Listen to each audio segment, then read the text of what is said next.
My name is Dennis Wiley. I'm the pastor of the Covenant Baptist Church in Ward 8 of Washington, D.C. And I'm Christine Wiley. I'm also pastor of Covenant Church in Washington.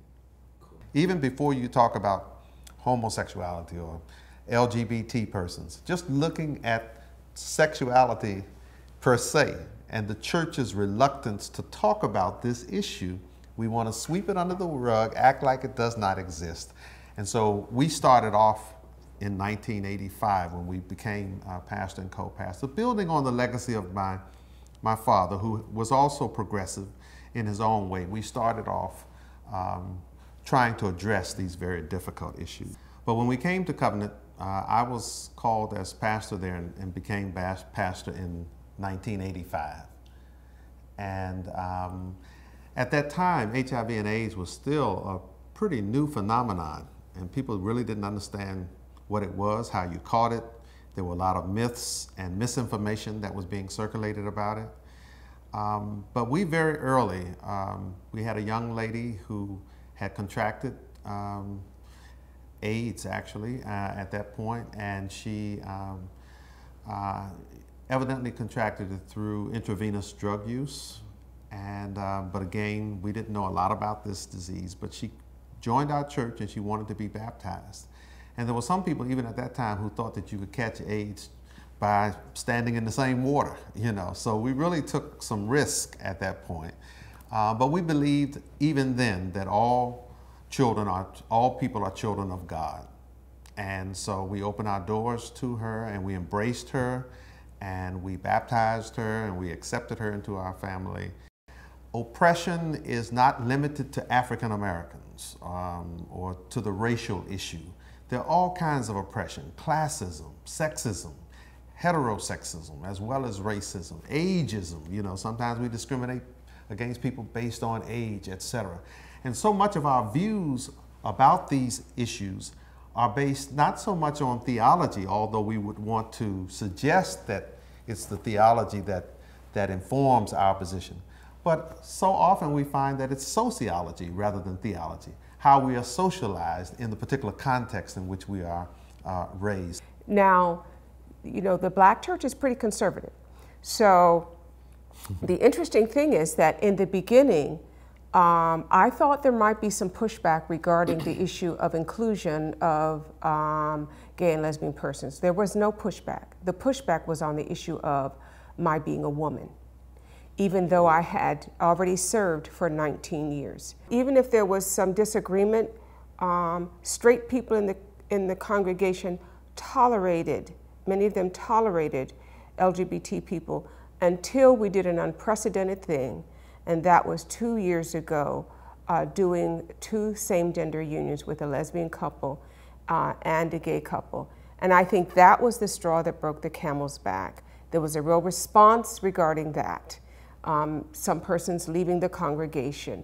But the wonderful thing that has happened now is that many people have gone, but many people have come, so that the people who are there want to be there and are struggling and learning how to be the beloved community and really not tolerate one another, but love one another. Who wants to be tolerated? I don't. Yeah. As long as you don't name certain things, you know, people seem to be comfortable.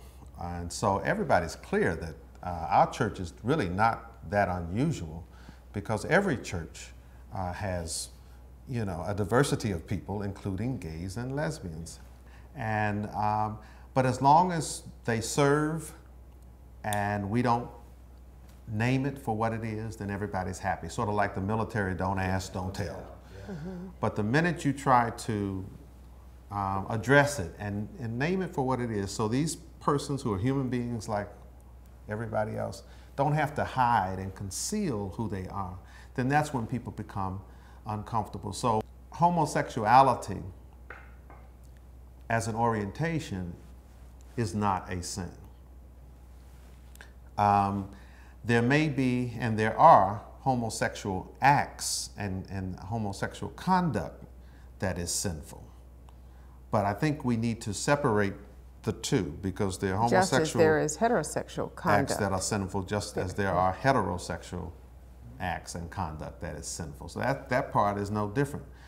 But one of the things that we try to emphasize is that at least most of the persons in the LGBT community that I have interacted with, none of them chose that this is what I'm going to be. They didn't wake up one morning and say, oh, I think I'll be gay or I'll be lesbian, you know. But this is who they are. It is not Christian, you know. It does not follow the gospel of Jesus Christ, especially the gospel of love. If we would think that God would create certain persons, you know, in this way and then condemn them for being who it is that God has already created them to be. Jesus, when asked what was the greatest commandment, his response was, love the Lord thy God with all thy heart, soul, mind, and strength, and love thy neighbor as thyself. So you've got here love of God, and you've got love of the neighbor or the other. But you also have, which is often overlooked, love of self. So it's important that you love yourselves, whoever is watching this video, students who are struggling with this issue. Don't ever let anybody else determine or define your worth and your value as a human being. And I think that's what Jesus Christ did. He met people where they were, and he helped them to become all that God had created them to become. Getting to that space to have a real love relationship with God, and then asking God to open the doors to send you to a place where you can worship and love God with your heart and with your mind. Being critical about where you go and the word that comes forward. Look at the whole Bible, and especially the love ethic of Jesus Christ. The gospel is at the center of our faith.